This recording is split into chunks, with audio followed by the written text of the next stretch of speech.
All right, we are live. I have Riccardo Masini. Hello, everybody.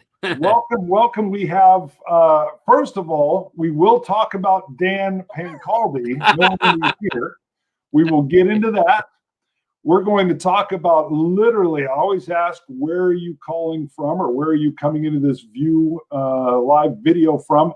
You're in Rome and you've got even better detail for that. Yeah. So we're going to do that. We're, of course, going to talk about Iron, Blood, Snow, and Mud. Not only a great title, but I'll be showing the new box art, and you have the history, and you've play tested on the game. So, and we'll get into the designer. We're going to talk about your grandfather. Yeah. He was in Tunisia, 42, POW, bourbon, poker. We're going to talk about some crazy stuff. Yeah. But why don't I turn it over to you? And you even had a warning that we may hear cheering and things going on. So kind of place us first in space and time in Rome. Yeah. Where are you coming from? Well, now it is a very funny time to be in Rome because tomorrow we have the Euro soccer final, Euro Championship against England. So sometimes you can hear people cheering, cars here on the street. So people are getting prepared for tomorrow evening, and it will be a battle. We already know that. But most of all, I'm in Rome. I was born in Rome, so I am a Roman citizen, and I live in the southern periphery of Rome. Being Rome, my house is built on top of Roman ruins. There was the headquarters of a legion down here. I have a hill on my right, which was the headquarters of the 10th Legion, which was the legion stationed between Rome and Ostia. Ostia was the greater naval base of Rome, and my house is more or less halfway between Rome and Ostia. This was the outer border of the city. After that, no armed forces could enter the city except the Praetorian Guard, obviously. So lots of history here, but I am lucky because my father is a military historian, and he passed on to me this passion. So just like him, I'm a member of the Italian Military History Society. So I made books and publications and articles and conferences about military history. But also my father is a war gamer, so he has been one of the first war gamers in Italy, and he published in 1979 a book called The Paper Wars, Le Guerre di Carta, which was the first book about war games in Italy. And after that, he passed on this passion to me, so I actually learned English through war game rule books. So when I was 10, I was ordering bayonet charges, artillery bombardments, and it was easier that for me than ask what time is it, but no problem with that. And after that, a couple of years ago, we published it together, Paper Wars 2.0, which is another book about war games. And this time I was the co-author. So the second generation of war games after the great crisis of the 80s and so in the 90s, and the resurgence of now the later years. And last year, in full pandemic, because I'm such a weird guy, I published another book too about war games, which is called Ariadne's Game, and it is about political and military simulations. So from coins to root, an analysis of this, starting from the plot to assassinate Hitler to the latest card-driven games. So all these kind of games, and an English translation of this last book is in the books. Yeah. We hope to publish it in electronic format, hopefully by the end of the year. So war games is totally part of my life. I have a YouTube channel guys who the viewers of Dan Pancaldi's No Enemy Here know it. It is called Vlog, WLOG. It's mainly in Italian, not just in Italian. A podcast, Checkpoint Charlie, and I write articles on these about war games on this magazine too, and we'll get back to that later, which is Io Gioco, which is a paper magazine about board games, generic board games. But I have my own column there, which is called the Die of Caesar, because Caesar is actually my middle name. So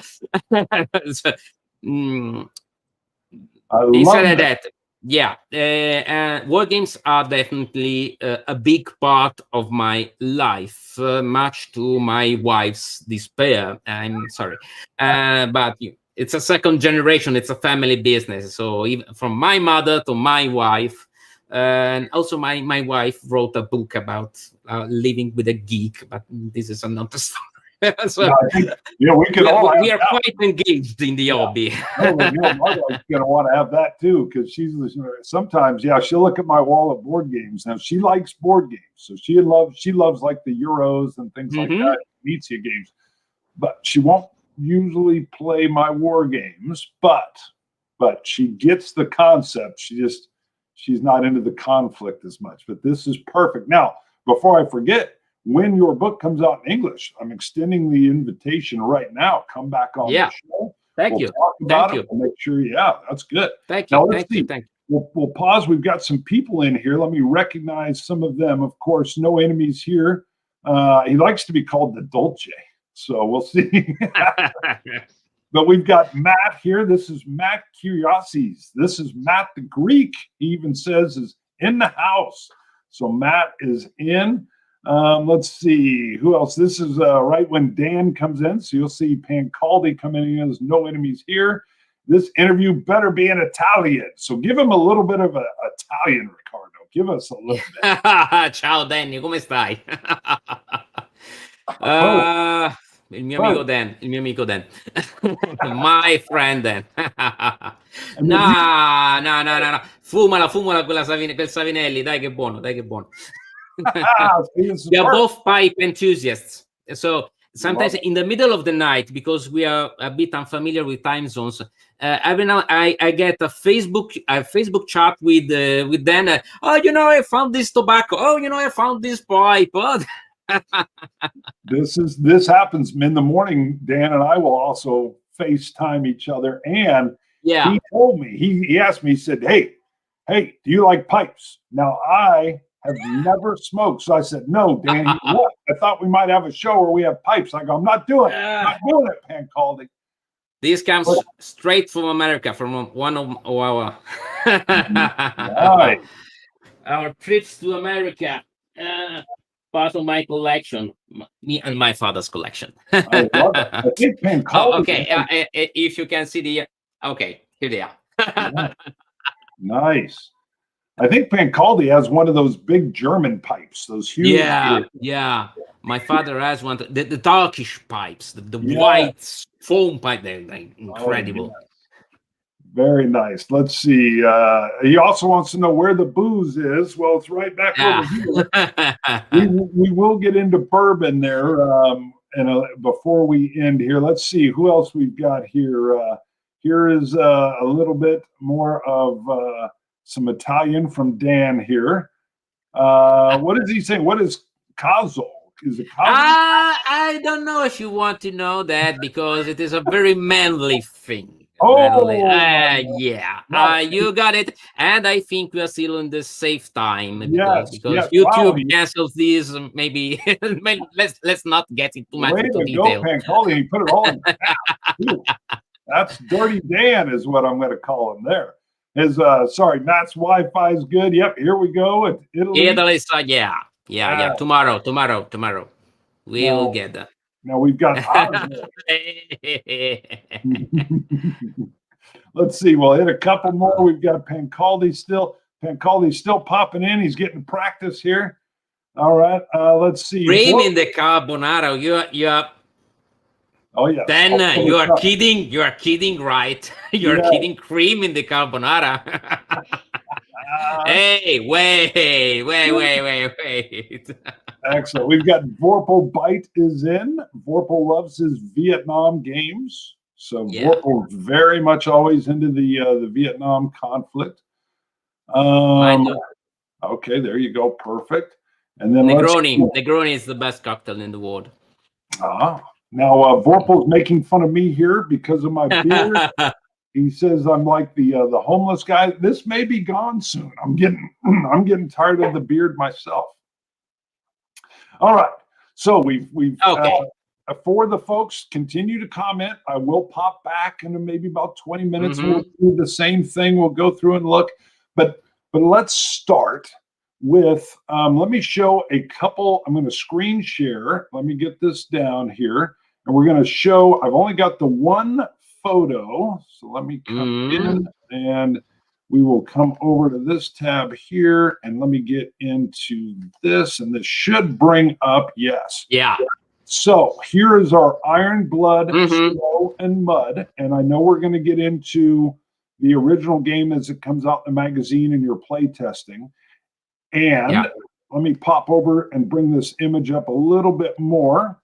So we can see this as, I believe it was one of the Polish artists that came up with this box cover, but I've got to say, this is a beautiful and evocative box cover of the tiger.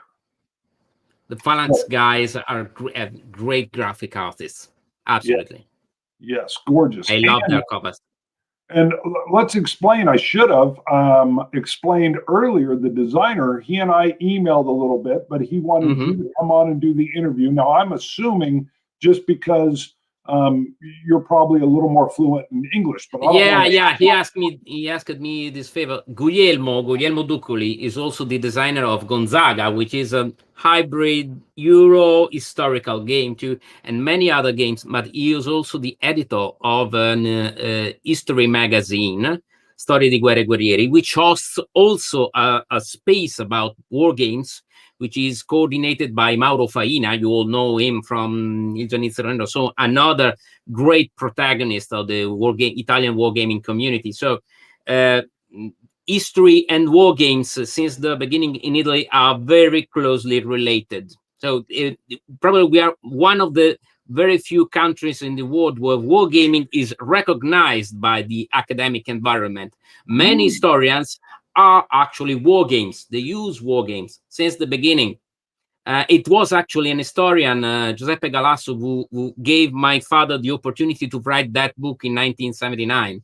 Really? Because he was a fan of Waterloo, of Napoleon's last battles, of Zacca's system. My father made him play sometimes. He said, wow, yeah, great, but Sergio, which is my father, you are much more knowledgeable in war games. So you write the book, but history and war games in Italy are historical research and war games in Italy are very closely related. And we are making many programs with the Italian Military History Society and also many other programs. Mauro Faina has one about using war games at school, so as an educational instrument.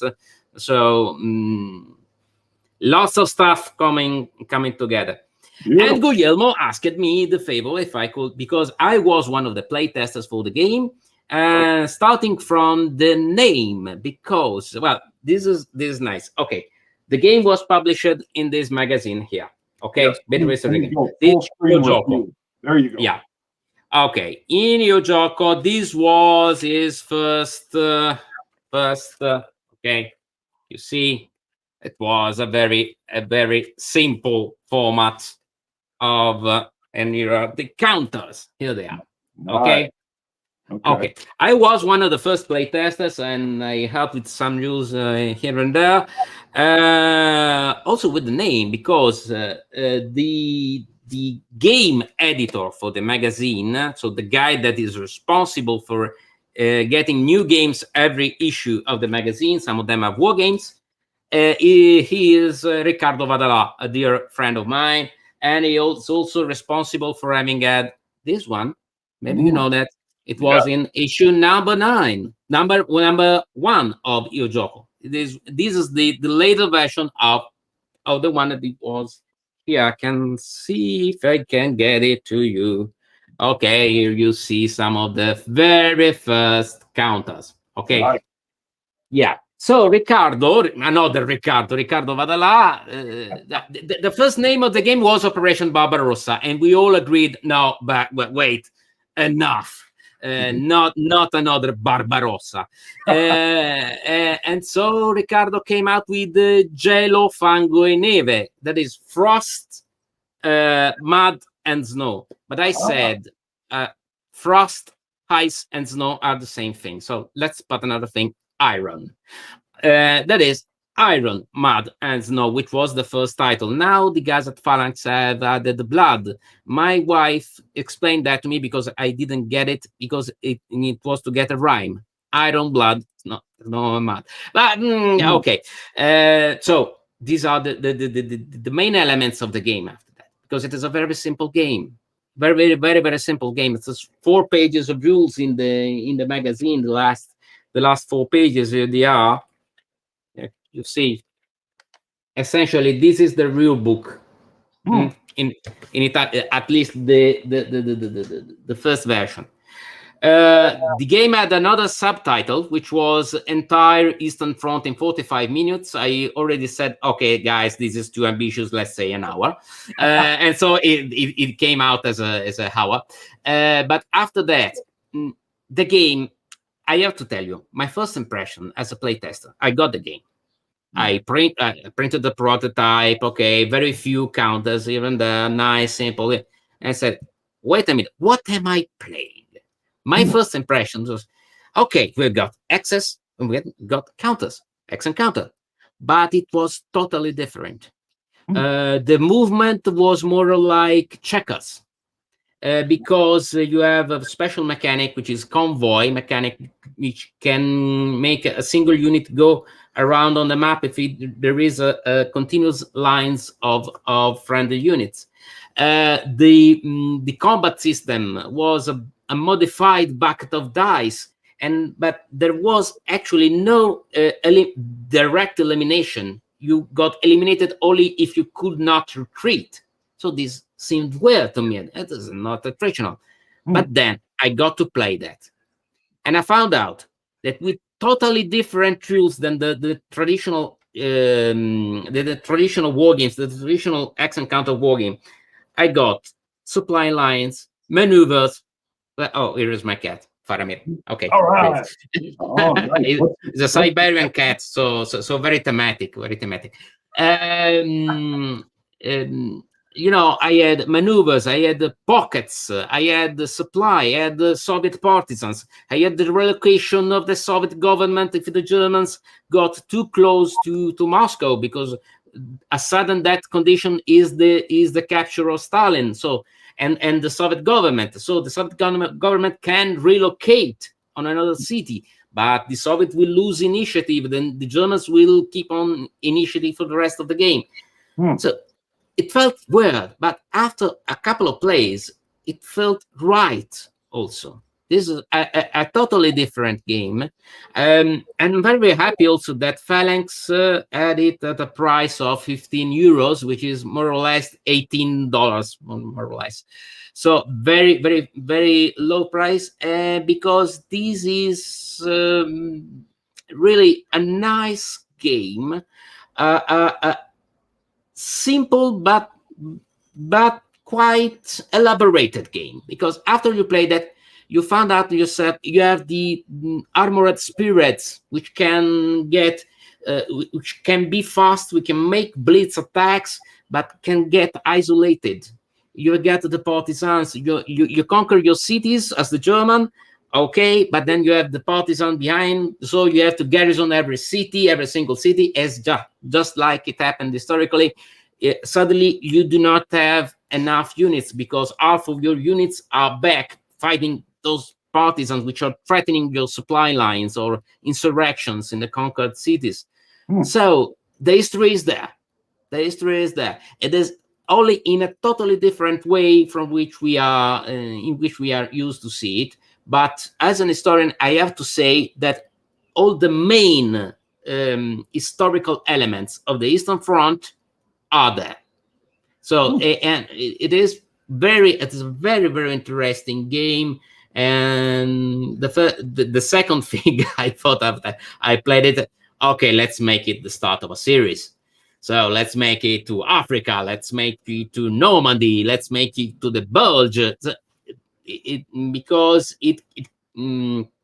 the main element of this game is maneuver. You have to maneuver. Exactly. Like your objective is not just frontal destruction of the enemy units, because you will get many losses if you try that. As the Germans, if you do that, it is useless, because the Soviet will always get new units. So it is an exercise in futility. You have to create pockets, and you have to win fast as the German. If you are in 1943 and you have not yet captured the Soviet government, captured the Moscow and the fortress city, so that can give you the victory, then you are in big trouble, as it should be. So it is really a race against time for the German, and the Soviet has many occasions for counterattack, and also air force, the naval forces in the Black Sea.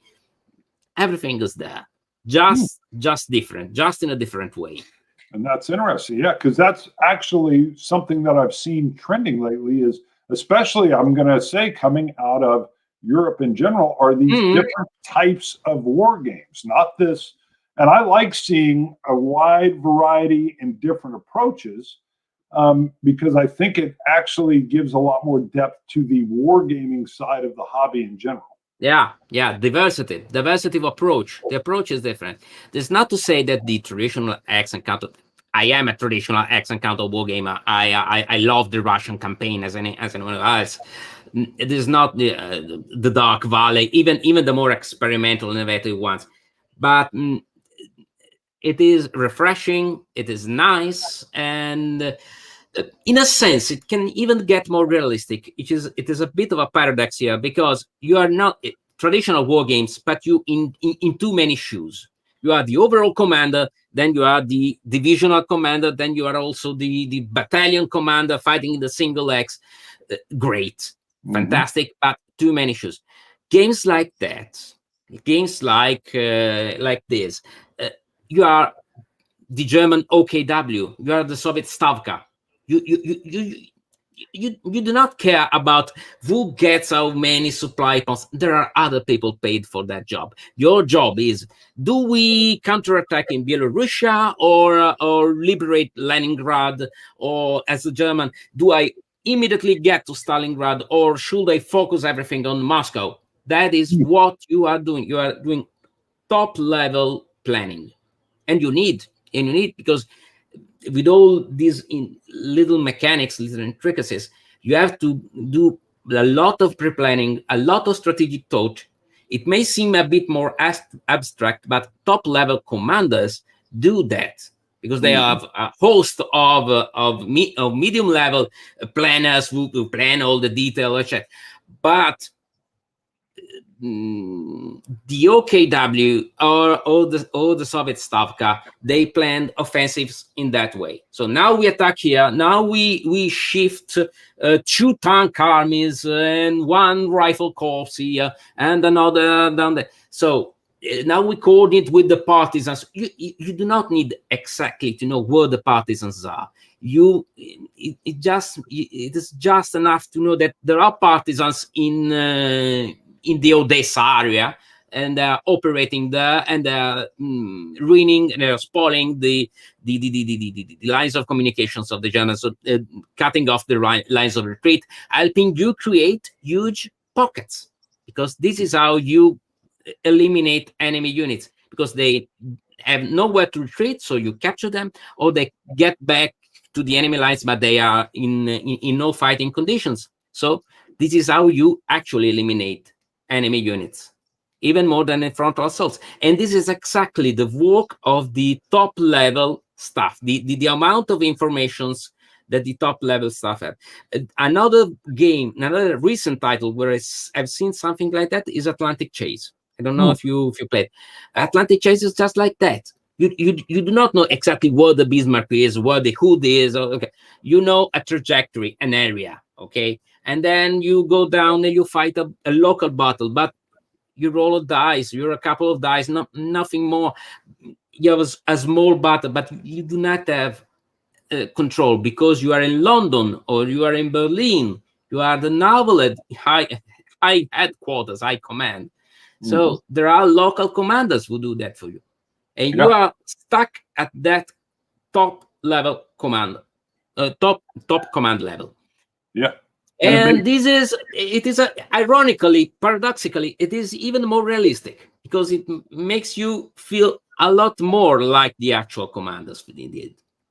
Right. Where are these units, in Atlantic Chase? Where should we search? What, how does that, you may even cross, I haven't played it, but I've seen it, because it's that search and then finding and then handling. War of information. Intel gets outdated. You know that maybe it is that. No, it is not. But even your own units, the Atlantic is big.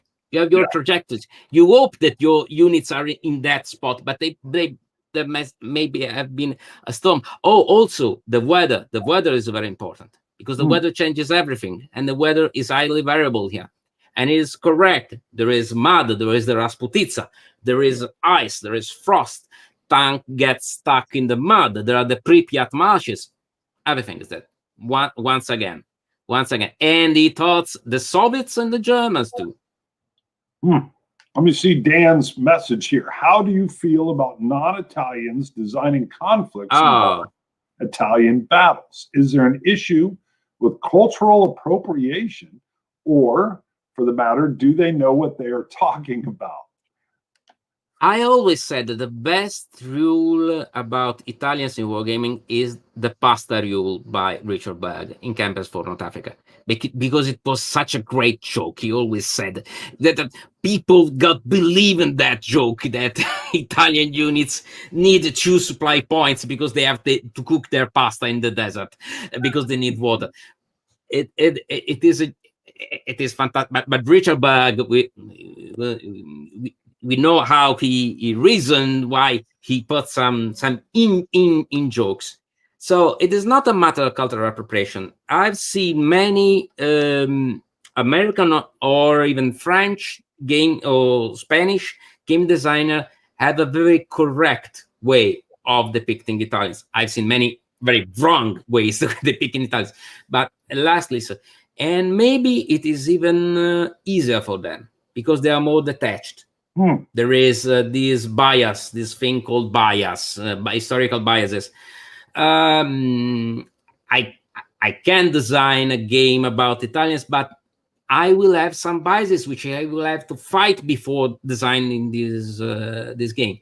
Probably, if I had to design a game about the Pacific War, I will be more objective, because I'm no Japanese, I'm not an American, I do not have direct connections with that conflict.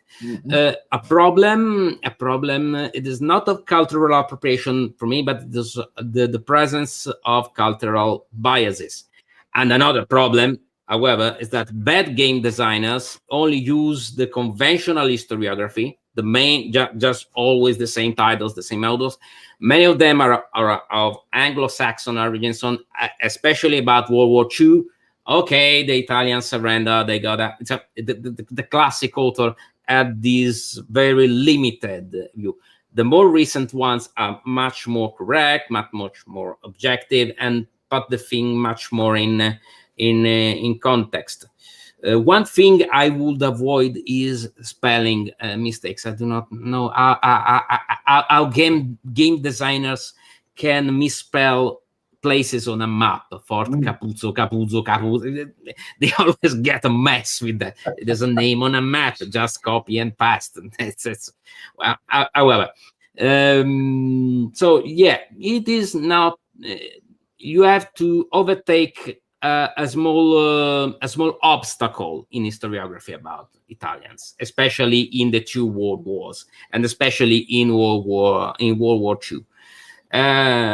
After that, you realize that there is probably not a single conflict in history where an Italian has not fought. probably you find the Italians everywhere. It's just like during tourist trips around the world. You find Italians in every war, as commanders, as troops, as mercenaries. There are always Italians around, even in the American Civil War. You know, but war is a constant part of Italian history. A friend of mine once said, okay, a cartographer said, okay, I want to do a map of Italy with a single flag where a battle has been fought. I wanted to do that, but I renounced to that project because all the maps will be fought. Huh. There is probably not a single area of Italy where a battle has not been fought and recorded. That is why it is very complicated. It's very hard for us to preserve the battlefields. I've been at Gettysburg, great national park.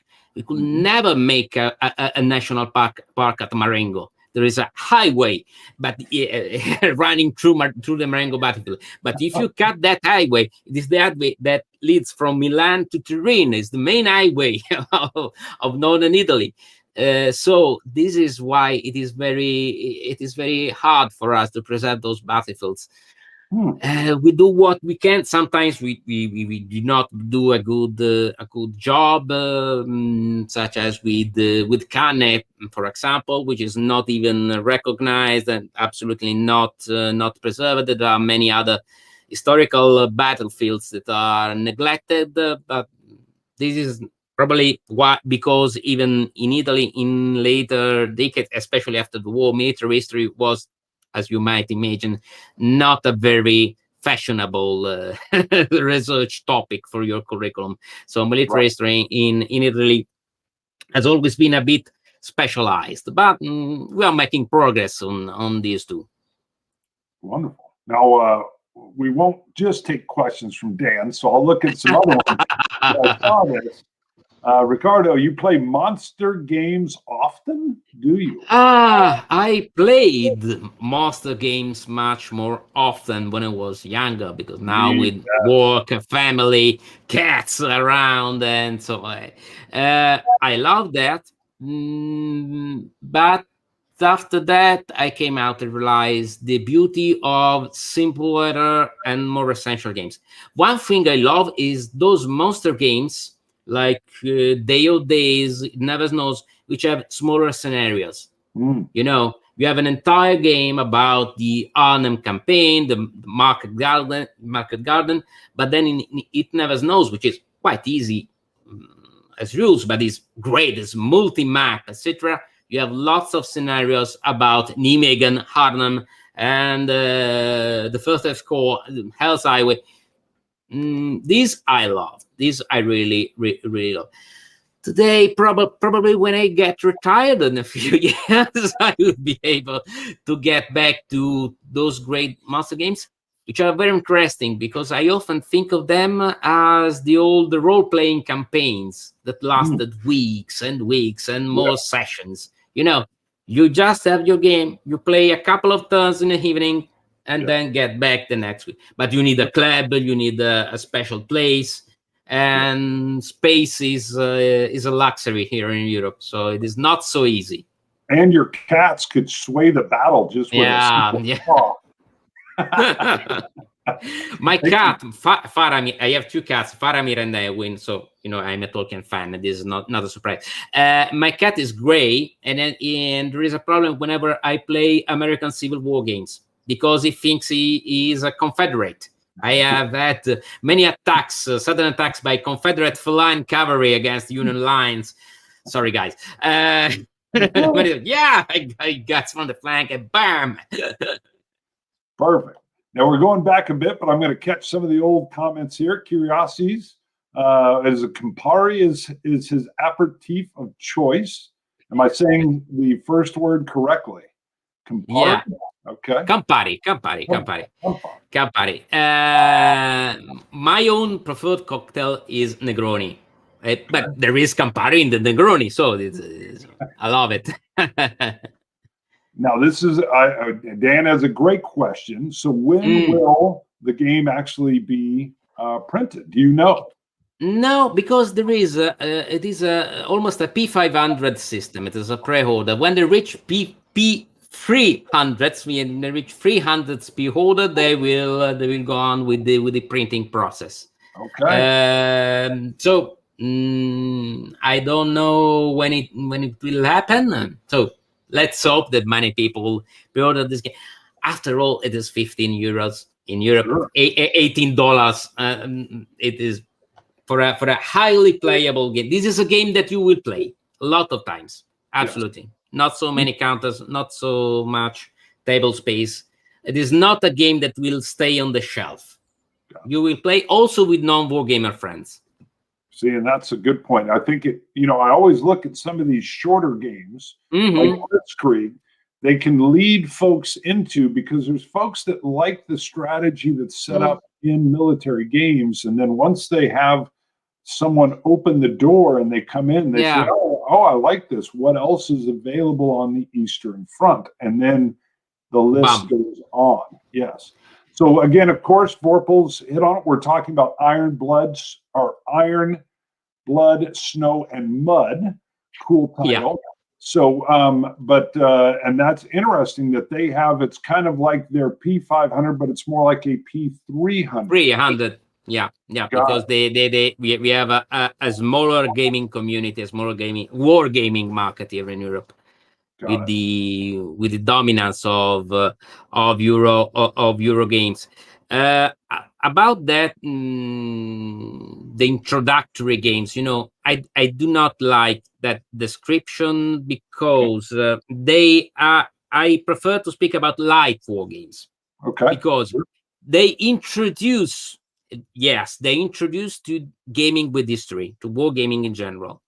But if I play Iron, Blood, Snow, and Mud, I do not get any closer to traditional X and counter wargames. So there are many traditional X and counter wargames that introduce you to the traditional way of doing wargames. There are more parallel lines. If you play Undaunted, you're not going to play ASL, because Undaunted is a totally different game. It's a totally different game thing. I don't like this stuff, because it seems okay. It is a nice, easy, and simple game. I play it a couple of times, then let's get back to serious games. They have a story of their own. They are great for introducing people to the hobby. If I play Mark Emmons' Waterloo in a Waterloo campaign, and now it will become the Rebel Fury series, I can play it. It is very simple, very nice, very fast. Maybe after that, with a friend of mine, he says, okay, there is another game that is called Napoleon's Last Battles. There's more counters, but it is totally different. But you already know about the Waterloo campaign. So they introduce you to the team, to the method, to the wargaming approach. Yes, they do not introduce you to game mechanics. If I play Waterloo by Mark Emmons, I do not know how to play Napoleon's Last Battles. The systems are totally different. To play Napoleon's Last Battles, I need the old Napoleonic 20 series. Yes, that was. Because there were ZOCs, there were movements, there were commands, etc. And it was just a single map, when Napoleon's Last Battle is 4 maps to get the entire campaign. So that is introduced, but introduces only to traditional X and counter war games. There is another type of war game, which are the war games that you mentioned, that they are the hybrid. Sometimes they hybrid war games. They have Eurogames elements. Yeah, typically Undaunted. Deck building with the building,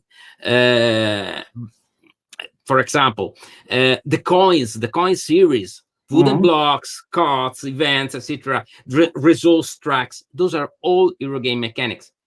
The funny thing is that those mechanics actually are derived from war games, because in the early 80s there were only war games and historical simulation games or family games. All the Euro games mechanics are actually war game derived mechanics. Right, like the area control. Area control, area impulse, the cards. Look at Kingmaker, mid 70s. Today it will be a Euro. or a light war game. Mm-hmm. So it is a bit more complicated than that. So there are introductory, yes. Iron Blood Madness now is I always okay. The order can be considered an introductory war game, but only to war game in general, because it does not introduce you. It is a common mistake to say, okay, you play this, then go to the Russian campaign or Stalingrad 42, and then you have, oh my God, what is it? You have the panic. What are you proposing me? What and so, but they are very useful to break the ice, take out that aura of complexity, of length, of so many counters that plagues war games, plagues the conventional image of war games. I've had people during public conventions, Eurogames convention, I put out a coin exactly in the middle of the room. This is my method of approaching guys, and people just get around me and said, wow, so these games can be actually played? Oh, wow, look, people playing these kind of games. And I say, yeah, come in, there is a place, play with us. And people get mad. Oh, wow, it's so easy. It's it is so easy. You just have to take it step by step, but it is easy. And this is good for coins and also for traditional war games, because traditional war games, the old SPI games, you can see now, for example, the Folio series by Decision Games, they are easy. They are simple. Not many counters. 2-3 hours maximum. 8 pages of rules. The SCS series by MMP. Those are the war games with which I grew, which I really love, and it is the elegance, the elegant beauty of simplicity. Leonardo da Vinci always said, la semplicità è la più grande forma di sofisticazione. Simplicity is the highest sophistication. And it is true. Traditional SPI era war games are beautiful in their simplicity, and they have lots of historical content, lots of playability, and they can be, with some little tricks, they can be presented to the modern public, and I think that they can have a great success. We just have to break that image of complexity. It is impossible to play a game like that. And games like the one by Guglielmo do exactly that. They break the barrier. They're very important. Love this. And Vorpal says, what? They love war games? I should have been born in Italy. Yeah. You can get here. We have many gaming conventions. So we are beginning them again to have them in public. Love it. I love it. He loves the top-notch magazine. It's got glossy pages. It just There is also a specialized war game paper magazine, which is called Parabellum, and it also has always an insert game. I write for that magazine too, and it is a joint effort by ACES, Europa Simulazione, and many other Italian publishers, and it is 40 or 50 pages.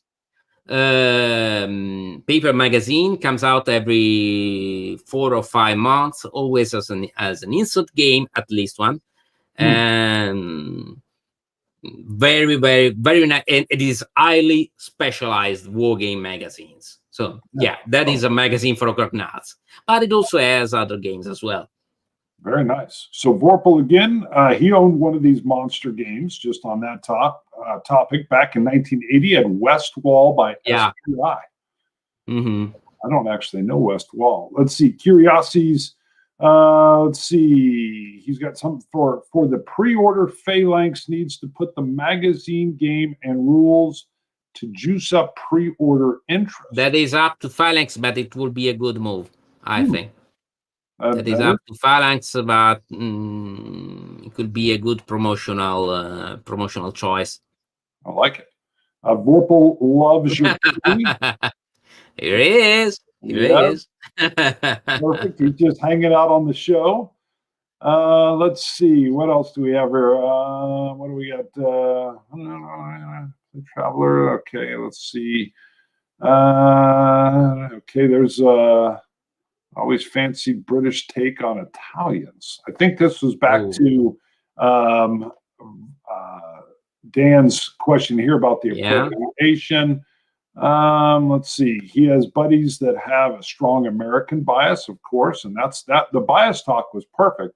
Everybody has biases. Yes. Exactly. I am also, for work, I'm also an expert in behavioral sciences, so I can tell you everybody has a bias. Everybody. We are full of biases. And it is good because biases are part of our cognitive process. Overtaking those biases means we learn to know more. We must cherish those biases to overtaking. We must know them. There are. It's not. It's the human nature.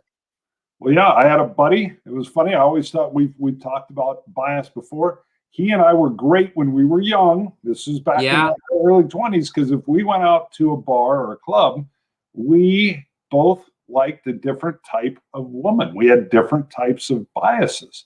And it was great because we were never competing after the same girl that we saw. So he was a great wingman, is what I like to say. It is a John Nash equilibrium. If you have seen A Beautiful Mind, the perfect John Nash, a great war game. We owe to John Nash the fact that, now look, here is my mouse pad. Okay, we owe to him the fact that we have numbers here, because it was tired to look up at symbols during his experiments with war games. I want to know what this division of infantry, how it is attack value. So very nice. And he wrote a lot about war games. There are many documents on the net about John Nash writing about war games during his work at Rand Corporation. Yeah. Love it. So Timo, here's a question. What did your father think of Italy entering World War I? What were his thoughts? Ooh, very interesting question. I have to ask him exactly, but in general, we agree on that it was inevitable for World War I, very, very avoidable for World War II, but this is all another matter, because World War I is actually the end of Risorgimento, which is our struggle for national unification. We had Trento and Trieste, especially Trieste, which had Italian population, Italian traditions, and so it was unavoidable. Probably it could have been avoided only through diplomatic means, but the Austrians would have never given up Trieste, because it was their port in the Adriatic. It would have meant they built the city. Maria Theresa essentially built up this city exactly to have a port in the upper Adriatic. And so, it was a tragedy, because we entered it in the worst possible, as always, with the worst possible way, with the worst possible commanders, totally unprepared. I have been some years ago in the Asiago plain, all our forts, our fortresses were not prepared for the war when it broke out.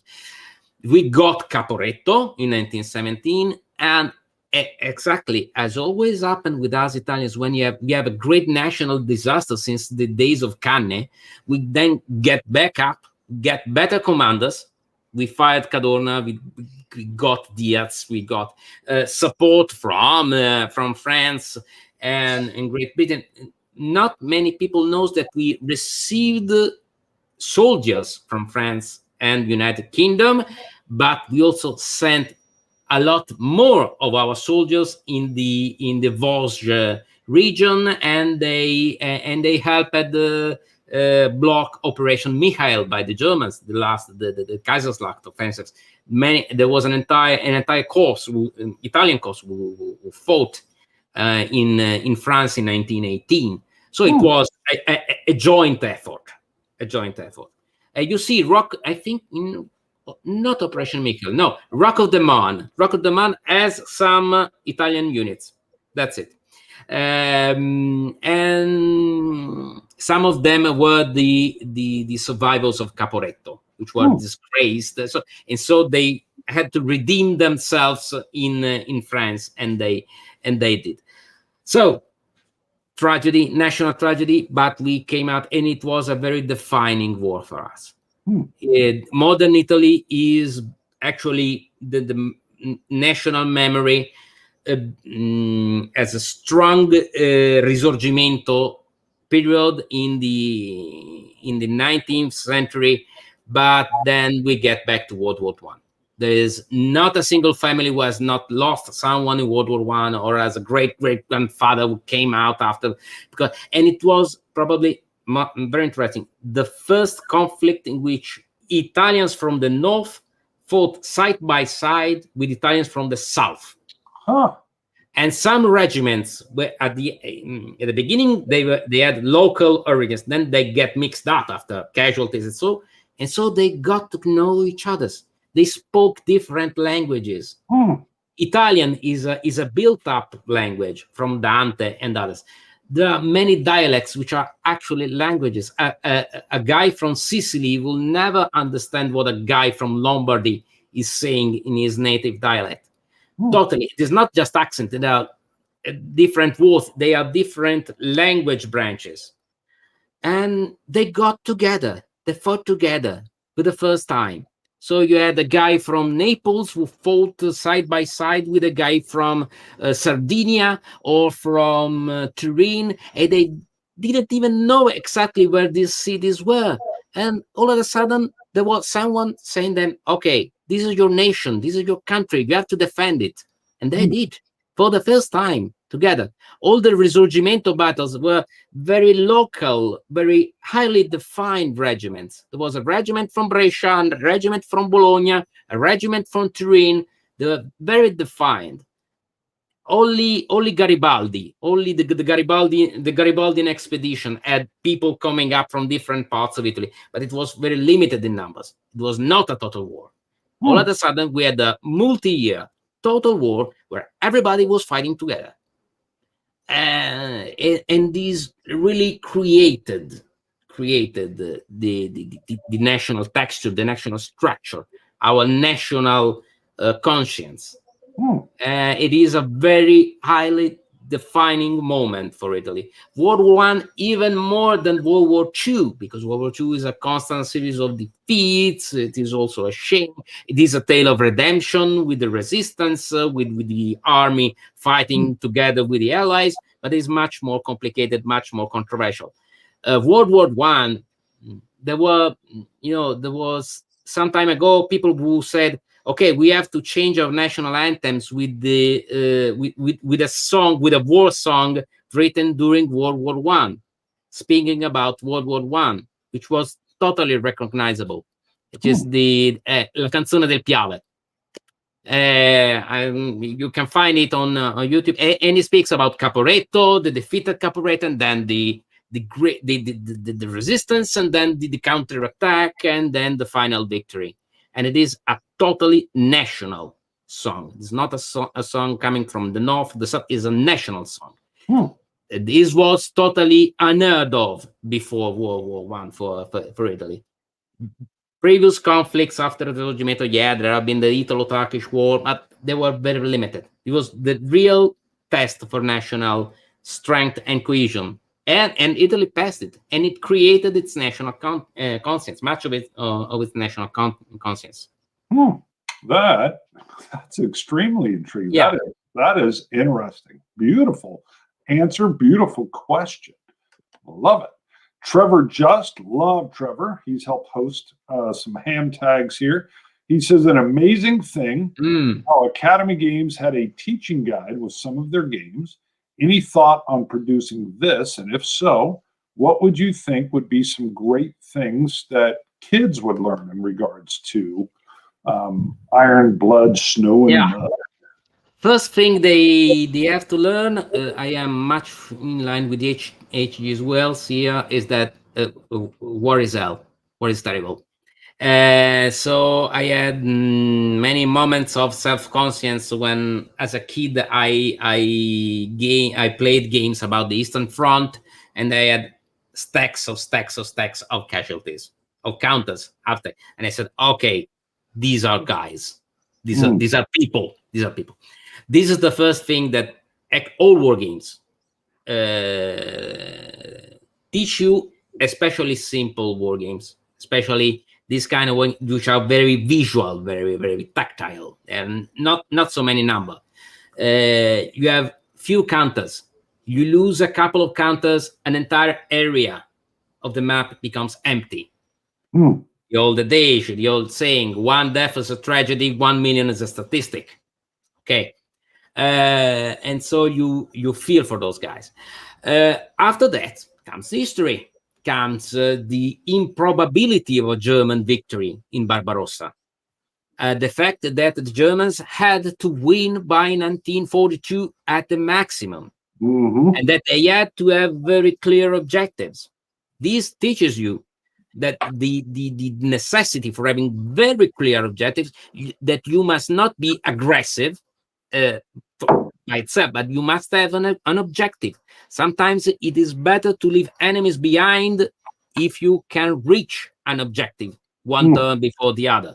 This is very important. And if you play as the Soviets, it teaches you, it is a very character building process, because you have reverses, defeats after defeats. But then you get to withstand those defeats. You get to, okay, the first turn I'm going to suffer, but I'm going to prepare my counterattacks. I can counterattack, but where do I counterattack? So you have to carefully balance your resources.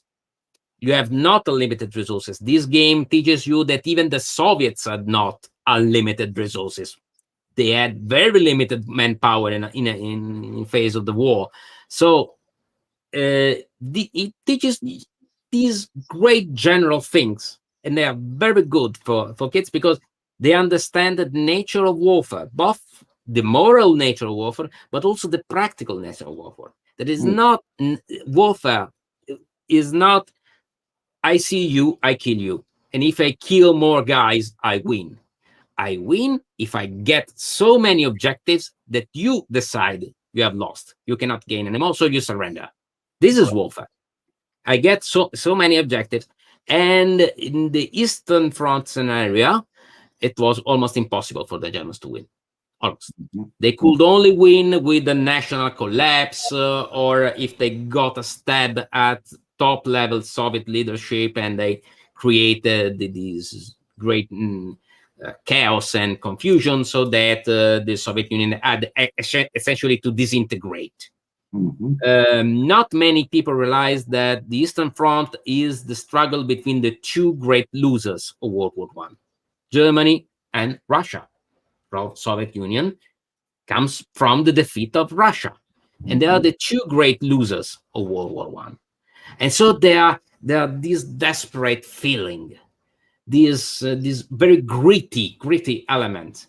They know that they have lost, but at the end they are almost framed in this conflict.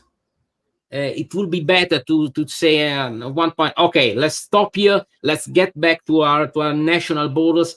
But you know that they can't do that, because the mere existence of the other nation is a threat, is an existential threat to themselves.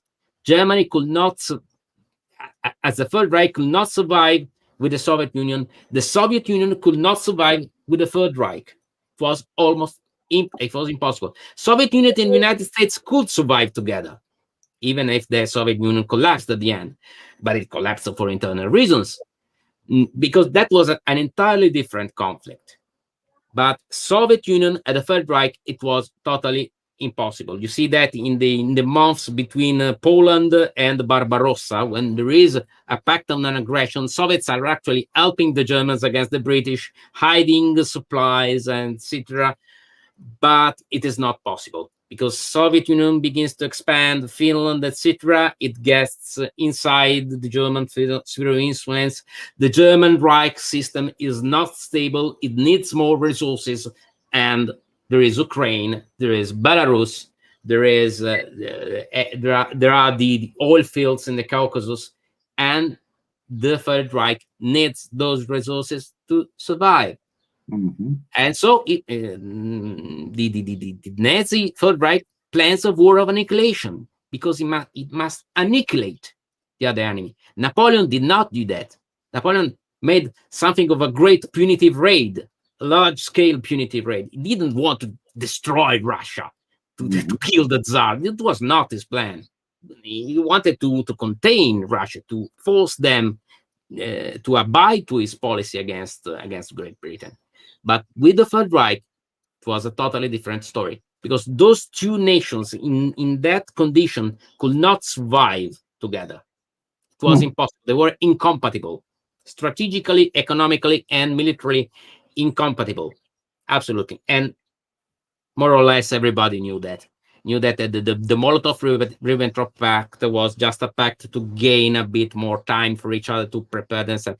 They knew their respective armies had trained together during the 20s and the 30s.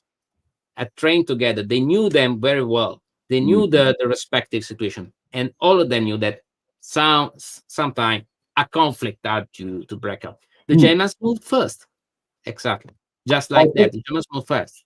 I think that's the surprise with that pact over splitting Poland. I don't think the Allies or the British saw, or the French saw this coming, because they're thinking they can't get along. There's no way they could have a deal.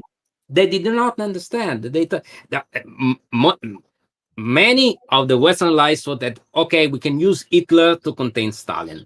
Okay, because they are the liberal democracies, Poland, Hungary, Czechoslovakia, etc., which were under threat from a communist insurgency. Also France was under that threat. Also Italy had some revolts, and then had resorted to fascism to contain those revolts, because it was almost a reaction, a preemptive reaction, very violent, very anti-democratic reaction to the insurgencies.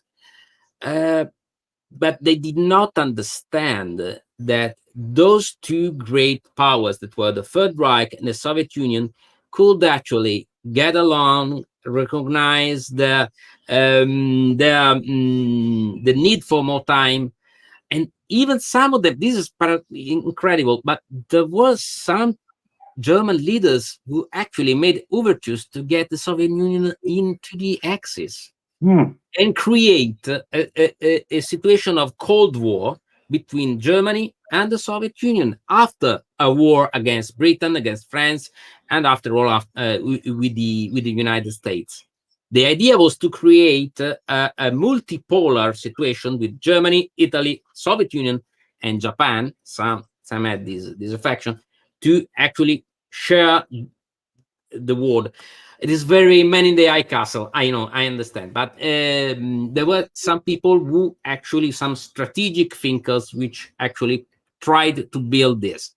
Of course, it was not possible, because all those systems are actually totally incompatible with each other. So it was not, there was no equilibrium to be found. So this was a fake situation that could not hold. It didn't last a year. It lasted a year and a half, but it was clear that it could not stand. There are interesting lines of historical research in that. Yeah, and I know our viewers here know this, but a lot of Americans are surprised when they learn that Time magazine had picked Hitler as Man of the Year way back in the 30s. Yeah. Thinking, well, he's a unifier. He's unifying all these, and they thought it was going to be a peace kind of thing, and they bought into the propaganda, and it's like, no. but many American industries had actual economic interests in Germany. Germany had its own Great Depression after the American Great Depression, because there were many American investments. After 1929, they withdrew these investments, and then a big economic crisis struck Germany. There were very, very close ties with Italy as well, between the United States and Italy. Look at what happened with Italo Balbo when it came out with the Atlantic cruise and these great sections. There were many. Balbo was one of them who wanted to detach Italy from Germany and get it closer to the United Kingdom, to France, and then to America as well. So it was a very highly complex situation, much more complex than what we are using. Triumph and Tragedy is a great game because it exactly, very precisely, very carefully, accurately depicts this mobile, this flexible situation. Triumph and Tragedy is a game about war where you can win without going to war. You can just win on the economic level. And it's great. I love it. So Pancaldi had to leave. Yeah. He must be going. Thank you for this, Chief. And ciao, Riccardo. So he's Ciao, gone. Danny. Ciao.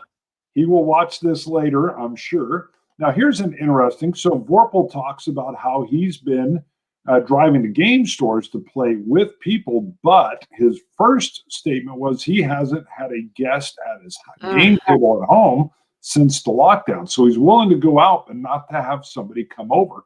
How's this going on? Give us the Italian or the Rome picture. Yeah, actually, we are a bit better now. We have some limited events in the open air with maybe always with face masks. We are getting vaccinated, so we are taking our precautions, and the situation is a bit more stable. We hope that this summer will be the last summer with all these emergency. The lockdown here has been very hard, especially in the first months, as we all know, in the February, March, April 2020. It was bad. It was really, really, really bad. So we were in full lockdown.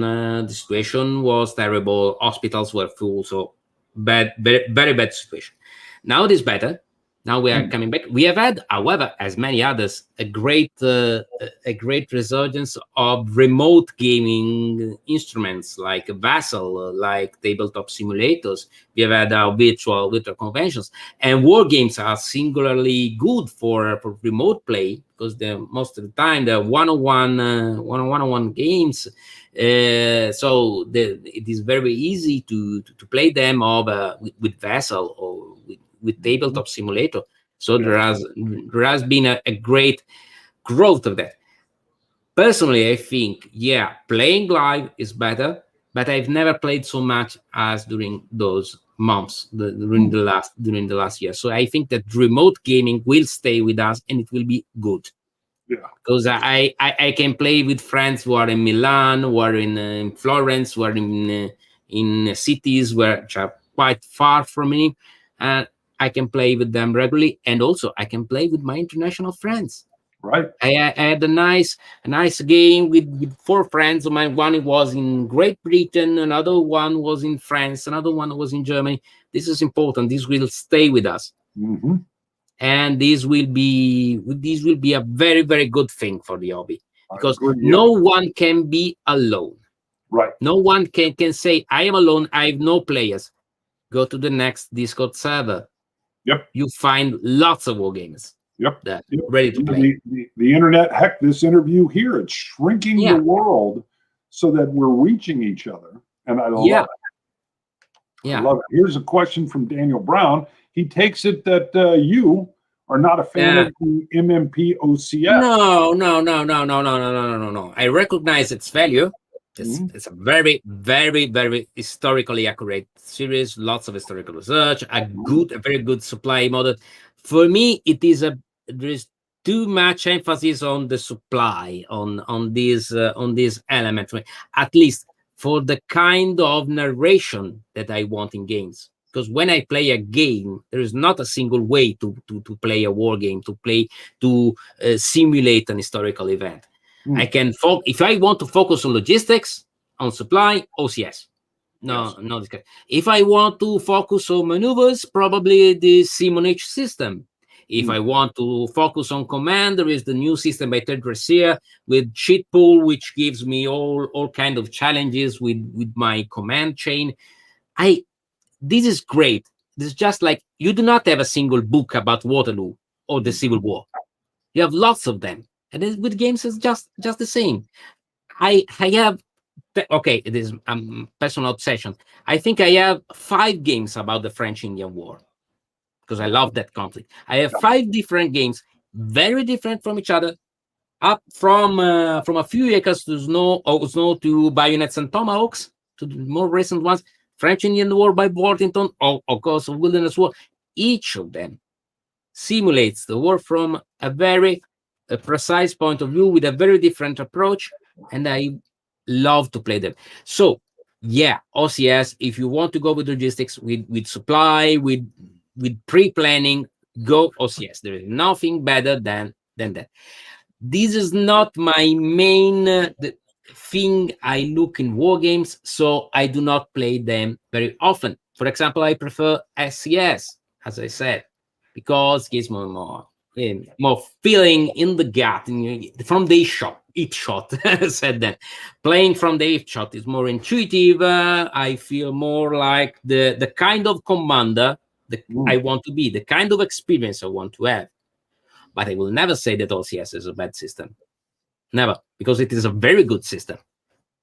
Well said. Your depth of gaming knowledge displayed. Well, thanks. Love it. Trevor says, important question. Yeah, who you got in the Euro? England is surely to win. Has already won. No problem. Has already won. No problem. Yeah. No problem. Got it. We got Vorpal here. Vorpal, back to our biases. Yeah. He embraces his bias and he's a slave to his passions. So, well said. Matt the Greek is the old Italian magazine game, which is IBSM, predecessor on the BGG data. I think you're referring to Per Gioco, which was the magazine, the first magazine about games in general in Italy, and had a great column about war games. Was written also mainly written by a guy named Sergio Masini, my father, in the early 80s, and this was a paper magazine who routinely wrote about SPI titles, Avalon L, 3W, GDW in the early 80s. Also, it was the first Italian magazine to speak about role-playing games. In the first issue, with an article by my father in 1980, I think. And it was the first article. They were called adventure games, not yet role-playing games. But because he had Dave Arneson at home with us, and he made a trial session with my father and a friend of his to show him what role-playing games were. After that article, the top book publisher in Italy, Mondadori, and then l'Editore Giochi, and then they got together and they published Editore Giochi. They published the first Dungeons and Dragons in Italian language, the first Italian translation, and it was the early 80s, and so began the story of role-playing games in Italy.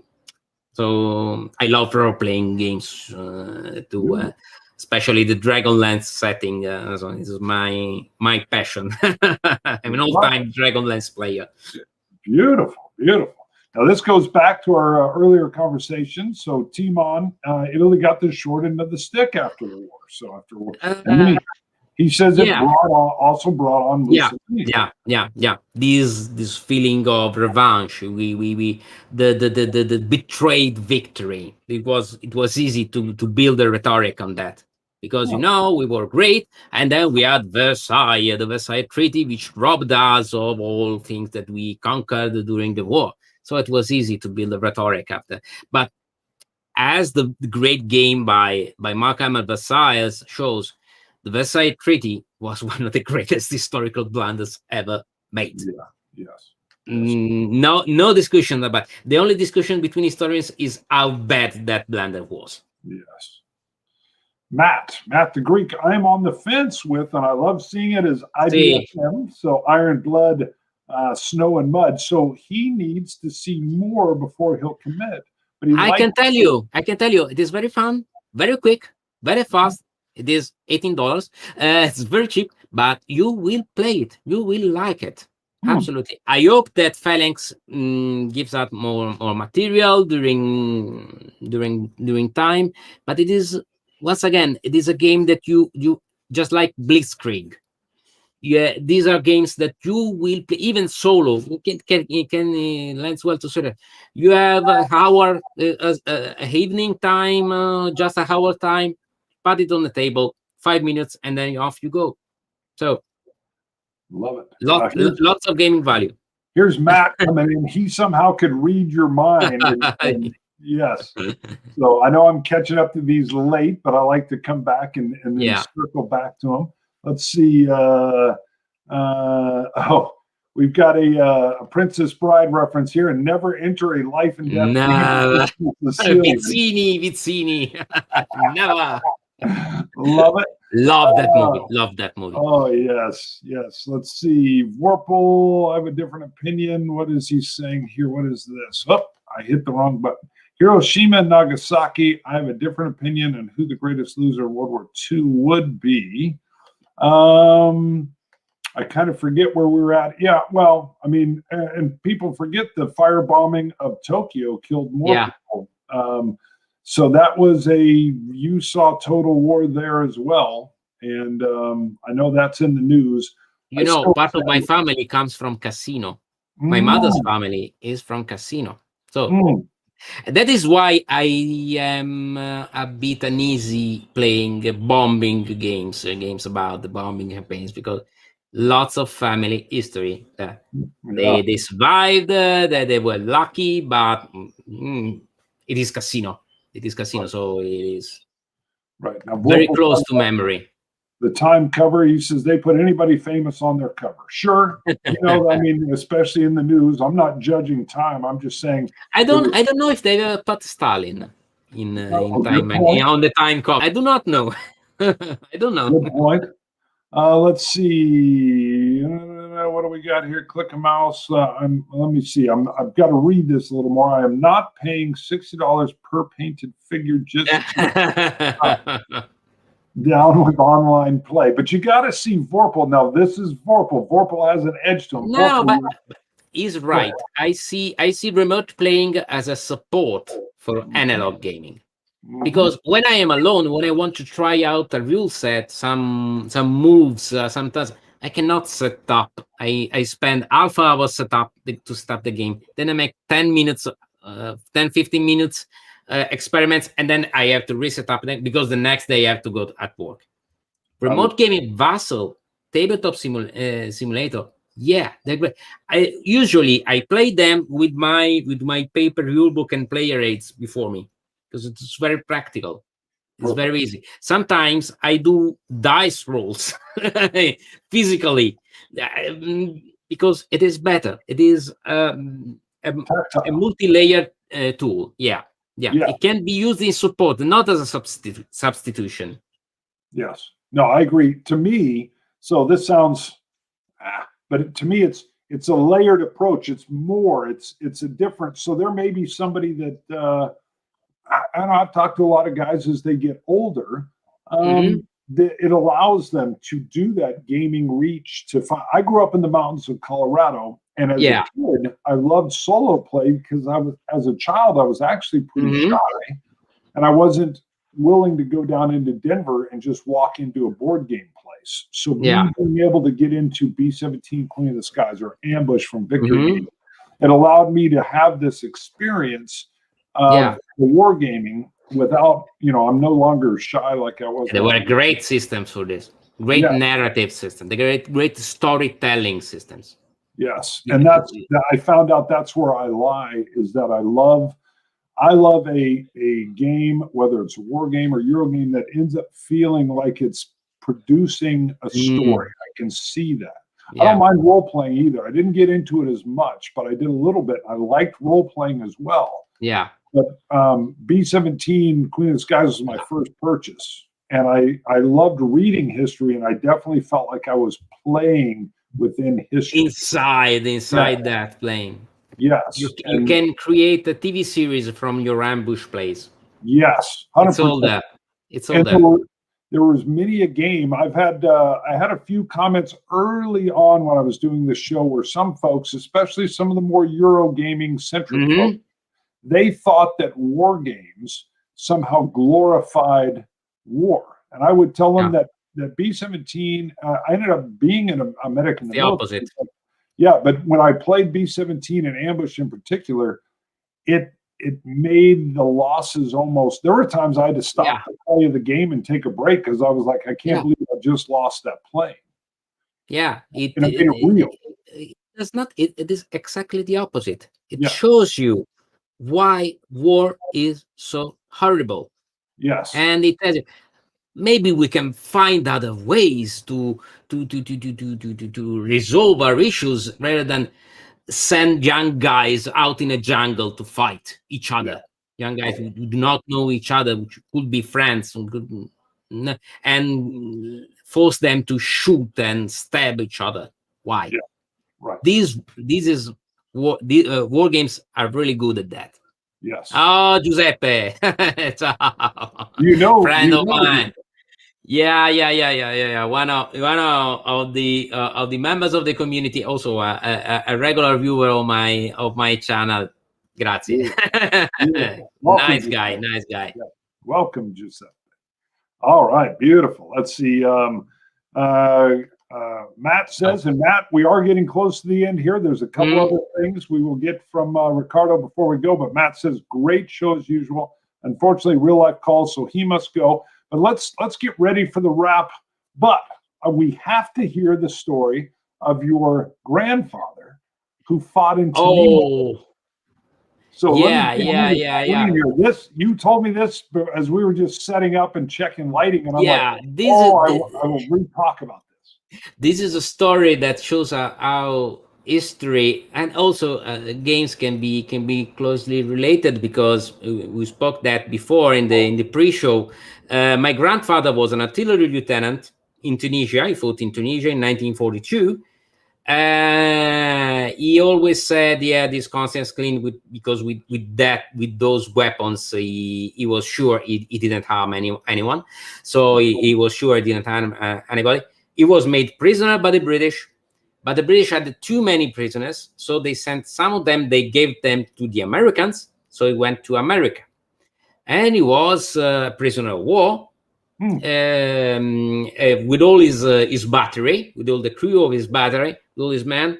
The first thing, it was the first prison camp was in New Mexico, and this man said one morning he found out one of his men crying before his breakfast, and he said, "Why are you crying?" "Because my family will never see so much food in a month. And I'm a prisoner of war, and then I have this breakfast." So this is the condition of the general, of the Italian soldier. This gives you a rather clear image. After the armistice, Italy switched sides, began fighting together with the Allies, re-enlisted in the Italian Corps. There was an Italian force that was enlisted in the US Army. There is a great documentary by Mike Felton on his channel about World War II, about the Italians who fought with the Americans. Some of them were sent back to Europe. He stayed in Massachusetts forever, where he and was scheduled to fight in the Coronet and Olympic operation, possible invasions of Japan. I found out before a comment about Hiroshima, probably I am alive because of Hiroshima, because the nuclear bomb stopped the Olympic operation, the Operation Olympic. It is terrible, but sometimes I get this kind of feeling about history, about the possible pathways of history, because most probably he would have been killed in the first wave of invasion. One other thing that it get back to America, from America to Italy, was the fact that the prison guards taught him two things about the American way of life: bourbon, and he always had a taste of bourbon, and he passed that to me, and poker.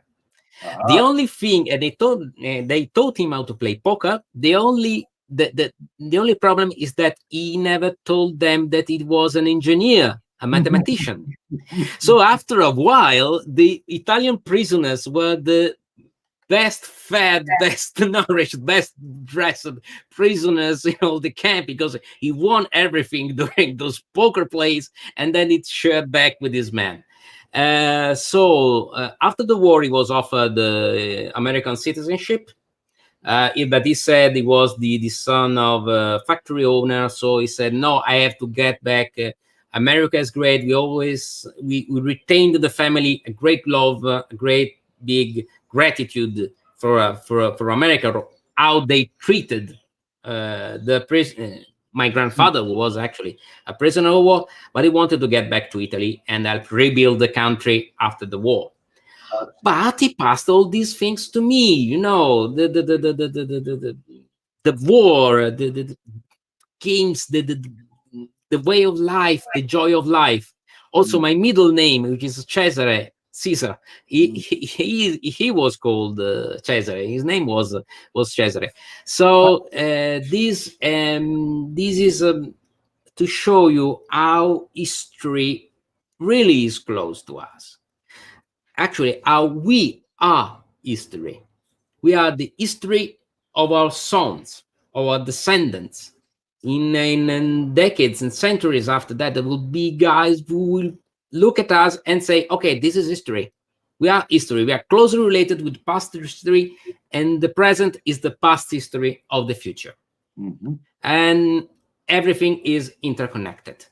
Everything stands together. History, games, bourbon, life. This is the most important thing. And war games help us appreciate our life, our peace, our friendship, our friendly competition, non-violent competition is a great thing, is one of the best things in life, and can help get us know each other. I've known a lot of great people thanks to wargaming. You and all my American friends, Dan Pancaldi, Fred Serval, Jan Heinemann, and we are making this big project, of a collection of essays, the Euro War Games project, from all over Europe, from all over the world, sharing the cultural experiences, their different approaches to wargame, their different experiences about wargaming in their respective nations, with all kinds of topics. And it's great. And this is all thanks to a guy who once, many millennia ago, said, okay, let's make something, a game about hunt, about war, and began painting those cave walls. This was the first. The great Dutch thinker Johan Huizinga said, with game, with play, culture begins. Yes. And humankind begins to be human with games. Mm-hmm. Because we create another reality. And then we use this part of our intellect or intelligence, which makes us truly human, which makes us communicate, create rituals, create protected environments, create conventions, create rules, accept those rules, freely accept those rules. If we don't like a rule, we can agree on changing it. It is freedom. Yes. Probably freedom is the biggest game of all, and it's the nicest game of all. This is very important. All of this is in a small box called a war game. All words in a box. Right. Perfect. That's the ending even. I love it. That is perfect. Sir, you are welcome on again at any time. Hang on to the channel while we let the viewers go here. Thank you, everybody, for your questions. And thank you for tuning in. And everybody knows it's a good show when we go almost an hour and a half, and it feels like 15 minutes. Feels like 15 minutes. Fly. So thank you. And guys, buy that game. This is a great game. Guglielmo is a great guy. He's a great historian, and that game will surprise you. It is historically correct, historically accurate in a totally different way. And this is another great thing about games that can be always different.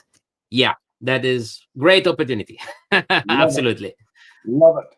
So thank you, everyone. We have, let's see, we've got thank yous coming in. Thanks for the stream, Chief. And thank you. Awesome.